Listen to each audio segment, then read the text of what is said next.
And அப்பாவி மக்கள் தான் வந்து இந்த சண்டையில் சாக போகிறது.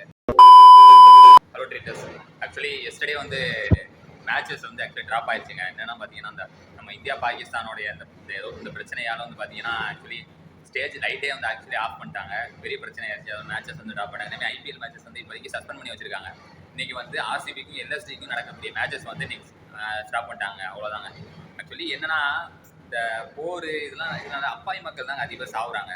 ஆக்சுவலி இந்தியா இப்போ வந்து இந்தியாவோட தலைமை செயலத்தில் உள்ளவங்க அங்கே பாகிஸ்தானில் உள்ள தலைமை செயலங்களும் ஆர்டர் கொடுத்துருவாங்க. ஆனால் இங்கேருந்து அங்கே போய் சாகுறதும் அங்கேருந்து இங்கே வந்து சாகுறதும் சோல்ஜர்ஸ் அண்ட் அப்பாவி மக்கள் தான் போய் சாகுறாங்களே தவிர, இந்த ஆர்டர் போடுறவங்க இந்த மேல் இடத்துல உட்காந்துருக்கிறவங்க வந்து சொல்லிட்டு போயிடுறாங்க. அவங்க அதிகாரம் கொடுத்துட்டு ஆர்டர் பண்ணிட்டு போயிடுறாங்க. ஆனால் சோல்ஜர்ஸ் அண்ட் அப்பாவி மக்கள் தான் இந்த போரால் அதிக பேர் சாகுறாங்க, சஃபரும் ஆகுறாங்க. ஆக்சுவலி இது எப்போ தான் புரிஞ்சுக்க போகிறாங்கன்னு தெரியல. ஸோ இப்போதைக்கு மேட்சஸ் எல்லாத்தையுமே ஐபிஎல் மேட்சஸ் எல்லாத்தையுமே வந்து ஆக்சுவலி ஸ்டாப் பண்ணி வச்சுருக்காங்க.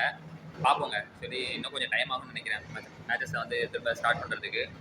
இந்த பிரச்சனை பெரிய பிரச்சனையாக இருக்குது. ஆக்சுவலி மக்களுக்கு தான் ரொம்ப பெரிய பிரச்சனையாக இருக்குது. பார்ப்போங்க, எப்படியாவது சால்வ் ஆயிரும் தோணுது. இது பொறுப்பானது பிரச்சனை. ஆனால் இப்போ திடீர்னு பூகம்பம் மாதிரி வெடிச்சிக்குது. இந்தியா காமா போகும்னு சொல்லுது. ஆனால் அவன் விட மாட்டானுங்க போல். திருப்பி வந்து பிரச்சனை பண்ணுறவங்க மாதிரி தெரியுது. பார்ப்போம் என்ன நடக்குதுன்னு.